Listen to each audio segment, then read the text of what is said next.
G'day, I'm Kate Watson. I won't forget the first time I saw a Betoota Advocate article pop up on my Facebook feed. It was nearly a decade ago, and whilst I can't recall what it was actually about, I can recall falling for it. Big time. I sent it to mates and said, "Can you believe this?" before being told, "Kate, it's a satirical news site. It's a joke." They got me. And over the years, whenever Betoota comes up, I have felt less embarrassed by this tale, as it turns out many of us have discovered the Betoota's unique content in the very same way. Thinking it was real news and realising it's running a commentary on pretty much everything using humour. Today, I'm talking to two of its best. Charles Single, who goes by the pseudonym Errol Parker, and Zenon Kosmider, known to Betoota's audience as Wendell Hussey. Errol is the editor-at-large of the Betoota Advocate and founder of the business. Wendell joined about 8 years ago. I talked to them in this conversation with both hats on as their characters, Errol and Wendell, and perhaps more interestingly, with their hats off as the real-life journalists, Charles and Zen, about how they come at Betoota's content, how they've managed to engage us for a decade now, and what's next for Betoota. Hats off to begin. Charles, I want to start with you today. Okay. Please, you're the founder of the Betoota Advocate. I want the Genesis story, but I don't want the Betoota Genesis story yet. I want the Charles Single Genesis story. My government name. Your government name, as you're known officially.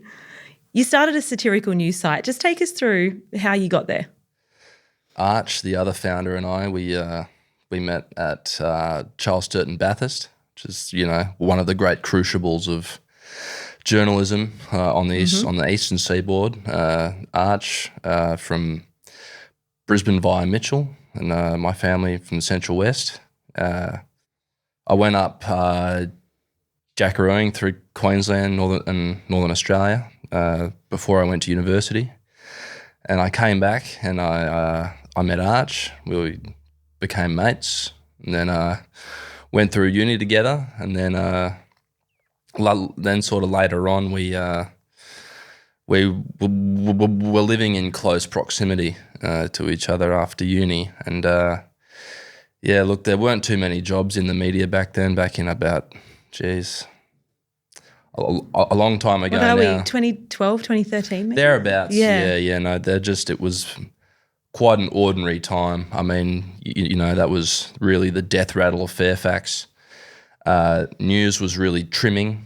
Channel 9 was almost dead. So there was not too many opportunities out there for a young sort of media graduate. So, we just decided one night coming home from the pub that we'd try to fill this void that we felt was in Australian sort of media. Not necessarily like the aim was never really to move into comedy. Really, I don't think March and I are particularly funny people.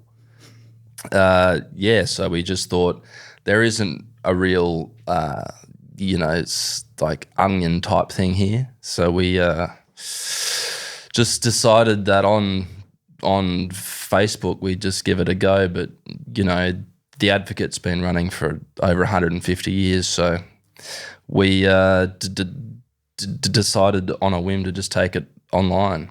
And it took off. I think we were probably the last people through the door on Facebook, really. I mean, just the amount of organic growth that you could have on those kind of websites back then was incredible. But so there's an entrepreneurial streak there, but I'm also hearing from you that there may have been like another version of you that was like a hard-hitting journo working for a News Corp or a... Well, that was, that's what everyone's dream is that goes to journalism school, is that you're going to go off and be a journalist. But that didn't work out. Well, and then just to you as well, you did do that for a bit, right? You were at the telly. Yeah, I was at the Daily Telegraph for a little while there. I grew up in a place called Kyogle, which is near Casino, Nimbin, Byron Bay, whichever people want to associate it with. And it's it's an interesting part of the world, half cannabis, half cattle up that way. A lot of National Party voters, a lot of Greens voters, a lot of different people with different opinions on things. And I ended up down in Sydney, was at university, and found my way to the Daily Telegraph because I obviously great opportunity, paper of merit, even back then, and was working there a fair bit. And I came across early days of Facebook, a couple of articles popping and doing well. So reached out to these guys and met up for a couple of Cooper's Greens. And, the rivers of gold weren't flowing in at that point. So we just, saw what I could do, saw what I could help out with. And then as I was getting towards the end of my degree there at university, I had obviously a fair while before that decided I probably wasn't going to pursue a career at the Daily Telegraph. And made a decision. Look, it wasn't for me. Like, I had a great time at the Daily Telegraph and there are a lot of fantastic people there. I think there's often a perception of who works at the Daily Telegraph, and it's actually a raft of different people. And obviously things happen at a higher up level which dictates the culture, but the actual staff across the board, from journos to backbenchers to photographers, there's actually a lot of wonderful people working at the Telegraph, and I had a great time there.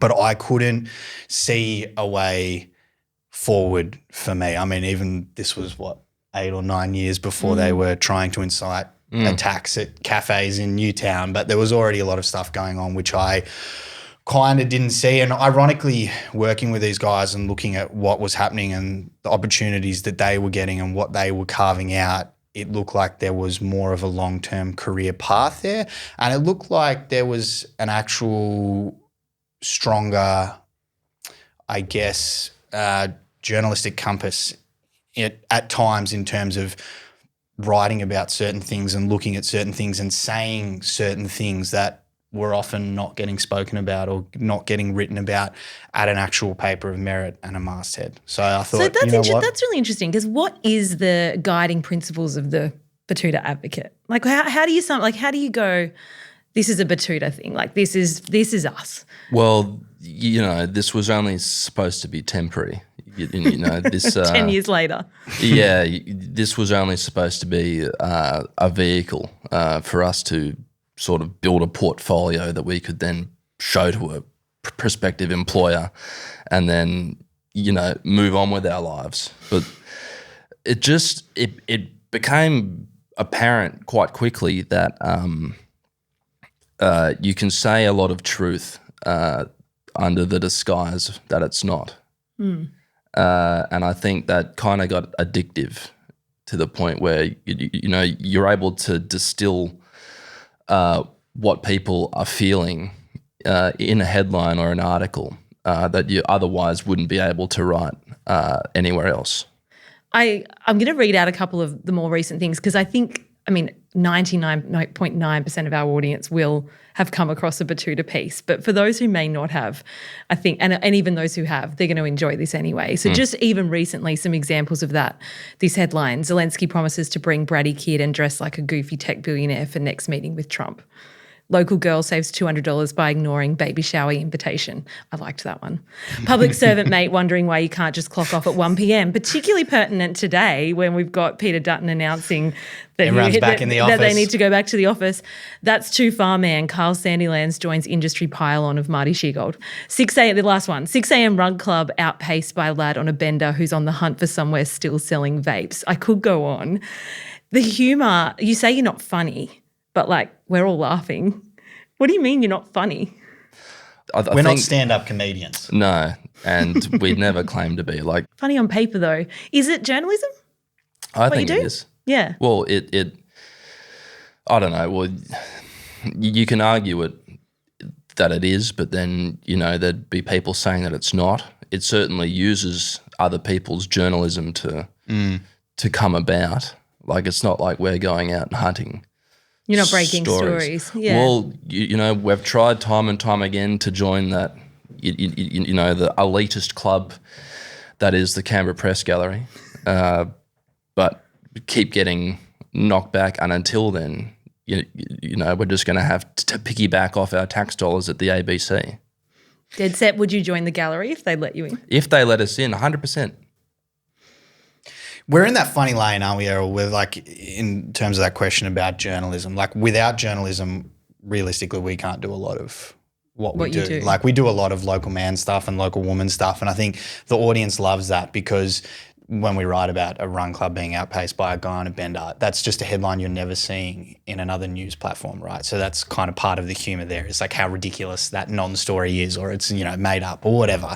So I think there's that element to it. But obviously what we write about in terms of the political sphere or sport or what's happening in pop culture, that I think a lot of people, obviously a couple of million followers we have, right? Like those people look to us for commentary on that. I think it's more in that lane of commentary because we rely a lot on what other journalists do in terms of fact finding and reporting on different things. So for a lot of it, it's commentary. But then there are times I think where we, and this also ties into the kind of the guiding principles, where we write about stuff that we see not getting a whole heap of attention. Like, do you have an example of that? Yeah, I can give you an example of that. The Peter Dutton share trading thing in the last week to me was a fascinating example. Like we spoke about it the day it came out. There was the news.com.au article, which again, without that, we're not aware of it. That came out, and then by the end of the day, there were a couple of other stories, and I think he was asked 2 questions and Albanese was asked 1 question about it. The Age and the Sydney Morning Herald had made a passing mention of it in its blog once during the day. For a story about the guy who wants to be the Prime Minister having not bought any shares for 3 years and then buying shares in the major banks the day before a record bailout is announced for those banks, which it would be remiss to think he didn't have knowledge of that, and then selling those shares before it was wheeled back and making a huge profit on it. That to me is something that we should be asking questions about when we look at, rightly so, Albanese being dragged for his house in Copacabana Beach. Because when you're in the middle of a housing crisis and a bloke's buying an average $4.3 million house, questions need to be asked. So we spent 2 weeks looking at that in the media cycle. But when the guy who wants to be the next Prime Minister is involved in some extremely interesting share trading, look, no questions are asked. You don't have to be Rene Rivkin to know that's, it looks a bit funny. I mean, and how did it go when you published? So you published what was I'm trying to remember what the headline was, the piece you published. The first one was, it was about an honest cop just buying shares in the major banks the day before a record bailout was announced. And I think the reason we went with that, which was pretty, like we were talking about the headline obviously in the newsroom, the reason we went with that was it was actually not in public conscience. So we had to kind of explain it in the headline to people for people to go, oh, wow, okay, and join the dots and then read it and piece it together. And then later that afternoon we did, we appropriated that piece from The Big Short where Margot Robbie. You've got Margot Robbie in the bath with a glass of champagne explaining essentially how the GFC came about. And that's right. And that's the one that seemed to go pretty, I guess, viral is the word. And then there was another one that was a bit of a play on, his use of discretionary trusts to make it a bit more opaque to see what he was investing in. But if you say, for example, John Hewson had done this and Paul Keating was the Prime Minister, could you imagine the tongue lashings? It's interesting because what I'm hearing from you is that it's about quite a few journalists will sum up their job as holding power to account. That's kind of what you're describing here, but through the use of satire. Well, yeah, it's about trying to capture the public sentiment towards something. Yeah, that's so much of the local man and local woman is trying to give voice to the public, right? And I think there's not a particular angle here. It's just looking at it and going, well, hey, the public are seeing something like this or they're not seeing something like this. Isn't this just something we should be talking about?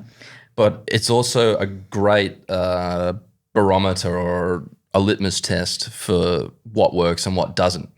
I mean, if you spend a lot of time trying to put together an article that tries to cover a lot of things that's happening in the news and no one really engages with it, then that's probably not in the public sort of feeling yet. Which is actually my next question, because we're likely to be publishing this episode during an election cycle. Mm-hmm. What's your read of the mood out there? From what you know, and I mean, you've got both the vibe and the data to back that up, I guess. What's your sense of this? I mean, it's hard to answer that question when we are probably publishing in 3 weeks' time. Who knows what will have happened? But just generally right now where we sit, an election hasn't been called. But what is the vibe? Well, I think it's got a lot to do with, I think, there are millions of people around the country who are doing it a lot harder than what they were 4 years ago. And I think having someone in a position of power using that position to gain some knowledge to get an advantage. Or buying a house in Copacabana. Or buying a house in Copacabana. That's actually resonating. Yeah, it's like when people are doing it tough and they're seeing these people in high positions of power getting ahead, I think it really moves to disenfranchise people with the whole system. You interviewed Kos Samara, one of the pollsters, not long ago, and he just said people just hate politics. So is that true? Is basically anything you publish that's sort of taking the piss out of a politician going to go well? Yeah, relatively, I think. But that's the way the political cycle's gone over the last kind of 10 to 20 years. I think there's always been a bit of a distrust of politicians, but particularly now. So and I think this election cycle is going to get really, really messy. Obviously we often look to the US, and I think there's going to be a following of that in terms of podcasts and social media. And I think there's potentially going to be a following in terms of saying hectic things and doing outrageous things and just trying to get sound bites, and I think potentially create division, and the way algorithms are now and the fractured media landscape and the way I don't think there's that much of a guiding compass for a few media organisations now. So I think it's just going to be all over the shop. It's going to be messy. People are going to start getting frustrated. You go to any comment section involving anything political and people are just screaming at each other and shouting at each other. And really? Yeah, I don't think that's going to get any better before this election. So how it plays out, I don't know. It's 3 months or 2 months is going to be not even, maybe it's 6 weeks, by the time this goes there, maybe it's 3 weeks until election. Who knows how it plays out. I think, historically the best sort of leaders in this country were ones that weren't seen all the time. I mean, everything went to shit for Howard when he became more sort of visible, and people were either he's gotten old or he's gotten a bit detached. And I think he certainly enjoyed a long sort of period from the late 90s to the mid 2000s where he was just a bloke on the television. I think sort of moving into it now where everyone's got a hand computer, I think you can really get oversaturated, and it's a narrow road to walk. I think you've got to really be exposed enough that people know who you are and what you want, but you can't be overexposed because people get sick of you. On the testing things out, I think we're in a pretty lucky space where we're obviously a relatively small independent organisation, and I think one of the strengths of what we do is that the team have different perspectives on different things and different experiences, and we all come from different places, and we're all quite respectful of that. So I think when we try with a political story or we try with a sporting story or whatever, we can test that out on the audience and we see how it goes and we go, okay, it didn't do very well. We learn from that and we move on. We don't have anyone above us saying, hey, we need to write about this. We're going to keep writing about it. We're going to keep hammering it. We're going to go after someone, or, we need to follow a certain line on this sort of stuff. We just test stuff out. We send it out to the public. We see how they respond, and, we can go again, or we can go, all right, well, people really aren't interested in that. Is that because we didn't, write something in a convincing way, or was it a quick, lazy story that we got out? And, we look at that feedback and then make decisions on. Where's the line? Because you have had, obviously there are people who are offended by what you write, and there are, had your criticism in the past. Is there some things, I'm sure, I'd love to be a fly on the wall in your office where someone writes something and everyone goes, oh, is there a too far? Oh, that's too much? 100%. Only a third of what we pitch should ever get written. Yeah, there's some heinous Where is things the in our line? Slack chat. Where I is think the the line? two things for the Over there. line are like fairness and punching up. I reckon those are the two things with the line. Like if you're punching up, generally it's pretty hard to cross the line. And if you're being relatively fair, then it's hard to cross the line. Like if you're consistently hammering someone not based on anything in particular, then you're not being fair and you're probably crossing the line. And if you're punching down on someone who, you know, doesn't need it, then you're towing with the line there and potentially crossing Has the it. line changed because the audience has changed? Like, are we becoming more sensitive? I think, I think certain elements of society are, but I think, look, the great thing about the internet is that while things are on there forever, they're only in front of you for 5 minutes. So You can get cranky for a second and then move on. well, that, you know, like if you think of Betoota as a locomotive, right, to keep it going on, you know, like Facebook, Instagram and stuff like that, you need to continually shovel coal into it all day because like you just can't let the locomotive stop because it's very hard to get going again. And you need to condition your audience to be like, all right, on the hour between 9 and 6, there'll be a new piece of content. That's 10 years of intense content production. Yeah. Yeah, And there's like 3 million words on our server of just Wow. dribble. and it just rolls on. And like one thing that we are pretty aware of is we don't get caught up in it. Like you can read the comments and, you know, everyone does and you get informed of how the audience is responding or what people think, but you'll never see the Betoota Advocate page going into the comments and having an argument or a war with someone in the comments. We'll put it out. You respond to it how you want, and you know, and unless you're not saying something hectic, we don't have to hide it. Any regrets? Well, no, God no. But there's one thing about it that really works is that if there's a really divisive article, right, it doesn't have that much engagement in terms of sort of likes, but the comments are just such a driver for engagement. So if you write something that's controversial, you know that it's going to get some good reach and some good engagement, because even if you're angry and you comment on something, it's going to share that with your wider network. There are so many people in the comments who will say that as well. Guys, stop giving them comments. You're giving them engagement. They're doing this deliberately, which they think we do typos deliberately, but that's not deliberate. You haven't ever been sued, have you? Not successfully.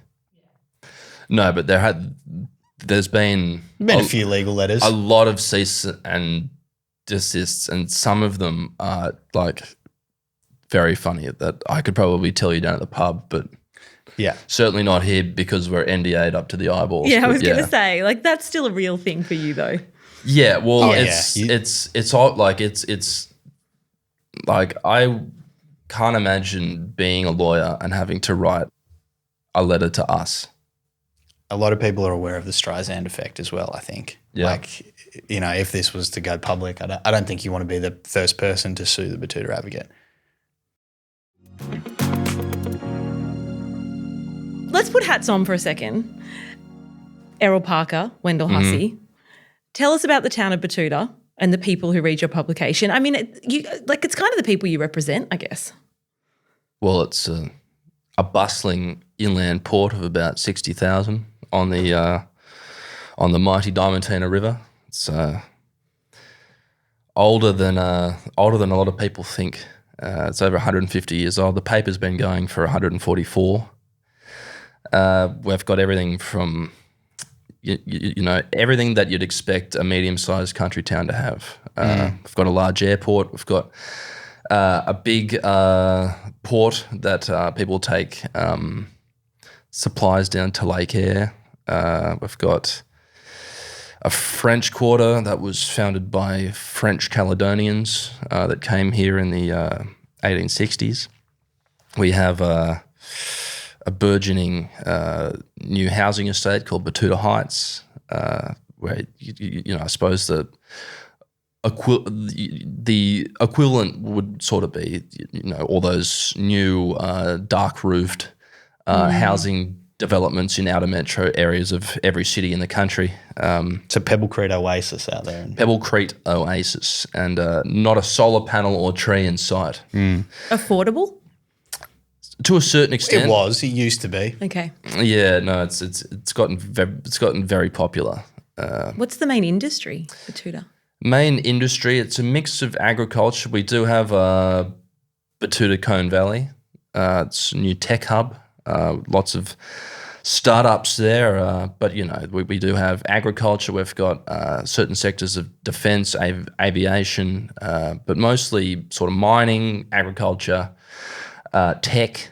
We've got. Is that changing the way people vote? Well, we have been represented by David Littleproud now for about 3 cycles. Before that, Bruce Scott. So we have been very well looked after by our friends on the centre right. For those listening along at home, those are real people. They are, yes. Yes, we and David Littleproud, obviously. Betoota is a great vision, but David Littleproud is the member for the area. And he's Betoota very is. nervous going into this election. I think he lost 0.4%. Does he have a 23% margin or something? Oh, it might even be 29, I think. But 29. It was up in the mid-30s when he took the reins over from Bruce Scott, but look, he's certainly probably the most left you'd find in the National Party. He's kind of creeping into to Warren Entsch areas. Certainly, I would actually say that Richard Miles is further right than David Littleproud. But there you go. That's coming from the editorial board at the local publication. It's a good mix, I think. We are very well represented in the Diamantina. Yeah, Betoota's a broad cross-section of Australian life, right? Like we mentioned, we've got Betoota Heights there, we've got Betoota Grove with the nice cars and the leafy streets and big houses, and you got the French Quarter with the younger people living in terrace houses, taking horse tranquilizer every weekend, and then we got the Fly Path District with a lot of first and second generation immigrants, a lot of concrete pillars, a lot of hose down concrete. And then obviously Betoota Plains and the kind of real outer areas. Well, 60,000. You have a few pubs. There's I think at last count there's 28. Yeah. And then on top of the 4 pubs, there's 4 clubs, and then I think 2 golf courses. Fantastic place for a pub crawl. 2 bowling clubs as well. Yeah. I read on your About Us section of your website that you'll continue to report real and apolitical news and will never allow our organisation to be hijacked by any of the family news dynasties, Packer, Fairfax or Murdoch. Mm-hmm. Betoota's not for sale, ever? Oh, no, not really. With hats off? With hats off? Hats off, no. Never say never. Well, look, it's getting tough out there. So James Packer, if you're listening, save us. Save me from this life. Everyone's got a price and ours isn't that high. No, just a couple of nights on the Arctic P and some and a top up of my sports betting account. You'll have and a year worth of like Domino's pizzas or something like that. I don't know if Packer's your natural buyer. Packer? Do you think so? I think he wants to get back into it. Okay, interesting. Yeah. Maybe the Squiz could come through. I think we're very well placed as independent publishers for now, but I'm glad I asked that question. All right, you are the editor at large, Errol. Best story, like proudest piece of content, best story you've ever written. One I got sued for that I can't talk about. Okay, aside from that. I don't know. I think everyone's best story here is just around the corner. Yeah. Okay. What's your favourite thing Errol's ever done? Oh, the piece that actually has made me laugh uncontrollably for a long period of time, and every single time I read it since, still makes me laugh. I don't know if it gets a run these days, but it was about voluntary euthanasia being legalized for those who've drunk Prosecco the night before, and the way it was written was sensational about the hangover from Prosecco being like the trauma you feel from being bludgeoned over the head with a blunt axe, and just the way it went through it. That was the one that I remember laughing. But we write so many stories, right? Like it's so hard to pin down. We've written, thousands upon thousand upon thousand, and like there are ones where I go back and have a look. I'm like, who wrote this piece of shit? And it was me. Carl Sandilands doing a handstand and shitting in his own mouth for ratings. It's another humorous one. Yeah, that's another one. But he was still nice enough to invite me to his wedding. So, Oh, it's a true story. What, hat on or off? Hat off. No, God no. Did he get married? Yeah, at the Albo was there. Remember? Albo That's was right. there. Albo was there. Wendell, well, same question. I mean, because look, I'm interested in the fact that you've managed to actually not just be Errol and Clancy. Like the fact that you've got a Wendell, you've got other members of the Effie, team now. Claudia. That's actually a huge achievement. Yeah. To replicate the sense of humour. So was there a moment where you went, yeah, Wendell's got it. He's got it. Again, these stories just come in and out of one ear. Like it's like after a story is done, it's like I have to reset the computer. Yeah, and it's I'm like, done. I've yeah. never thought of it again. Yeah. Okay, come on, Wendell, give me something. Yeah. So look, you can. I actually There's totally a lot of get stories. that. There's a lot of stories like afterwards and in the minute time after, you're like, yeah, that was a great story. I'm really happy I landed that, and you put a lot of time and effort into it. And it might be about a topic that you didn't think people would respond to, and you carved out a bunch of different points, and you can see in the comment section they did, and it landed. And that's obviously like a lot of that's to do with political stuff, but sometimes you can pour your heart and soul into a story, and you spend ages researching and writing it and doing it, and it bombs, and then you write something about fried onions and garlic smelling nice, and it gets 150,000 likes and 2 million people see it, and everyone loves it, and you go, okay, well that's just the way it is, you just try and service people. But a memorable story for me, I remember, was the weekend before the pandemic started. We were up in Brisbane. I was up in Brisbane. We'd had a couple of meetings up there, and it was middle afternoon. I was going to a Bucks party that weekend in Brisbane, so that's why the Friday meeting timed perfectly.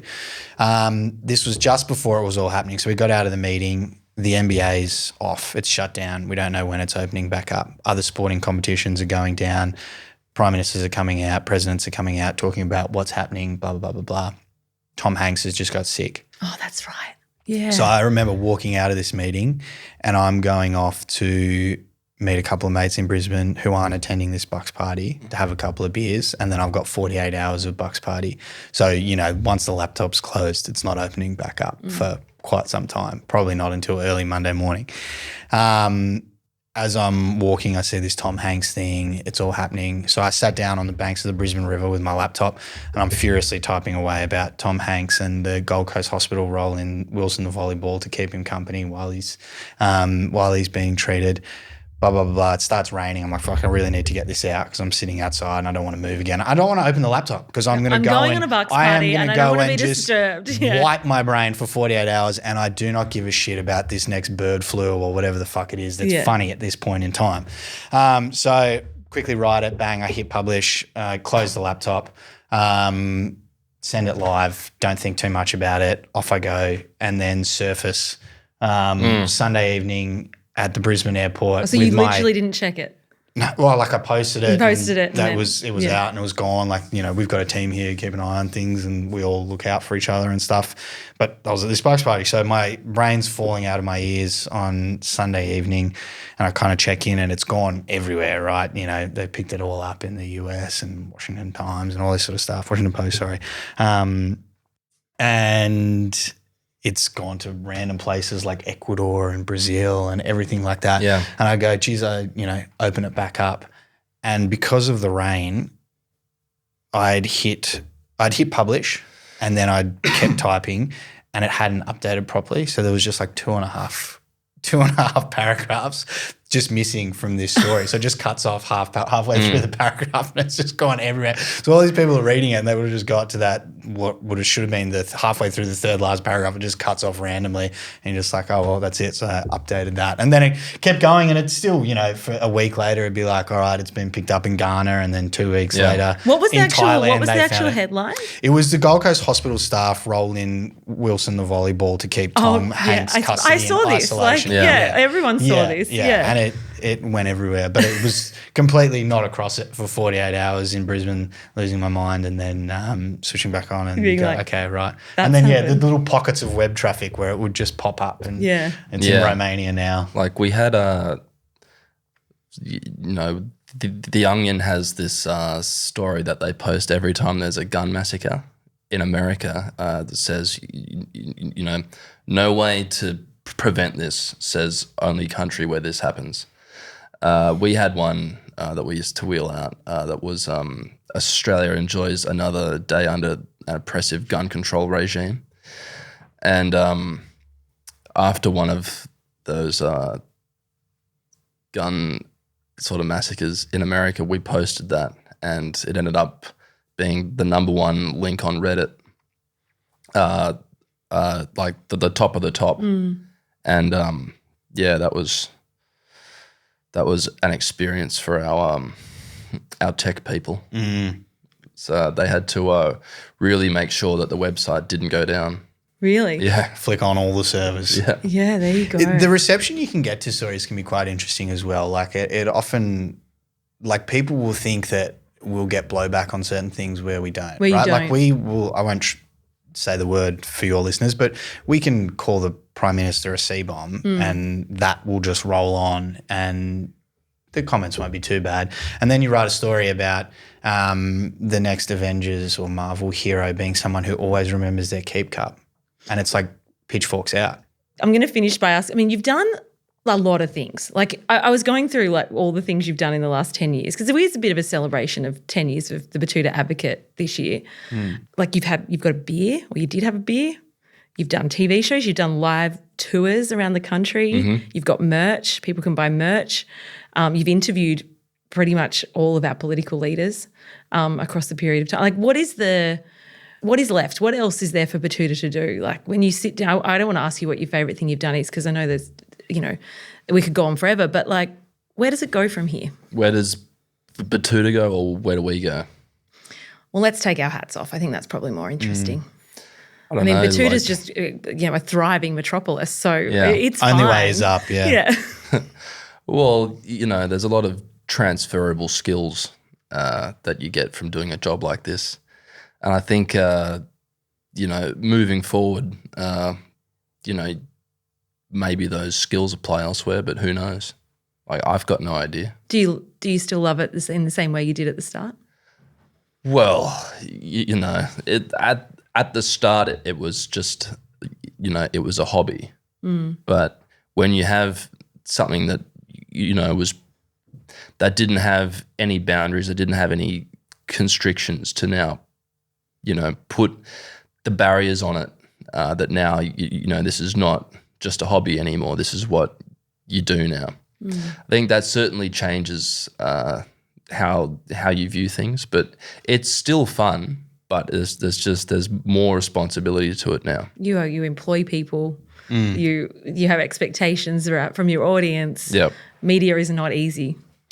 And I think we don't pat ourselves on the back, but I think it is an incredible achievement that 10 years and we've managed to build out this team and stay relevant in a media landscape where it can be quite hard to do that. And we've got a big team out here as well. We've got a podcast network, and we've got a talent management arm where we help a lot of people who basically navigate the media landscape like we have been able to do, because we don't have a cut and paste offering. We don't have something that's kind of pretty easy for brands or whoever to fit into. So we've had to find solutions for various different things and work with brands and work with campaigns and do all that sort of stuff. So we're kind of helping other people in the space who are doing different things and doing interesting things, help them navigate that. And as you said, like through beers and merch and all that sort of stuff that we've been able to do.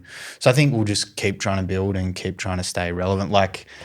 We've seen how algorithms can change on a dime, and we've seen how Facebook can kick publications off like that. Happened to you? So That happened to you for it 24 happened. hours. Yeah, so we've been aware of that, and we've tried to diversify in what we do and make sure things like the podcast network and the talent arm are humming, and Betoota isn't relying on any one platform, and we've got podcasts and emails and so for people listening, what can they do? I mean, this audience, News Club audience, is particularly interested in having a thriving independent media industry. And I think there'd be a huge gaping hole if Betoota didn't fill it. Like, there's no one else doing what you do. What's the thing that people can do for you? Like, share, and subscribe. Thank you. Yeah, that's it. Is that still the number one thing? Yep. Yeah. Oh, and keeping the lights on, right? Like, it's the same for the Squiz and all independent publishers. We love what we do and we enjoy what we do, and we want to keep doing what we do, but we need to keep the lights on, and we need to keep paying staff. We need to make sure our overheads are covered. So a part of what we do is through the podcast network and through, campaigns with different companies and brands. That stuff keeps the lights on, and that's so what marketers keeps out there Betoota who are listening, come and talk to you. Yeah. And any great talent out there that is interested, come and talk to you. But I think also that you don't realize as a consumer of something that when you do like something, when you do share something, actually helps keep the lights on. Big time. Like, a lot of people, and I think they do it obviously because they want to keep it at the top of their feed on Instagram, but a lot of people will just religiously like, and that makes such a huge difference. You can, like, I see my mates, I'm like, I know you didn't like that story. Like, as in, you didn't care for that story, or you actually disagreed with what that story was about, but they like it because it keeps the engagement happening. So just give us that double tap on Instagram, subscribe on the different channels, and keep getting around independent media. Yeah. And join the newsletter. Oh, sign up to the Betoota newsletter. I'll put a link in people's show notes to do that. Thanks for joining me. Thanks, Kate. Thanks for having us. Thanks for watching. For more news with the Squiz, make sure to hit subscribe using the button below. We're your shortcut to being informed.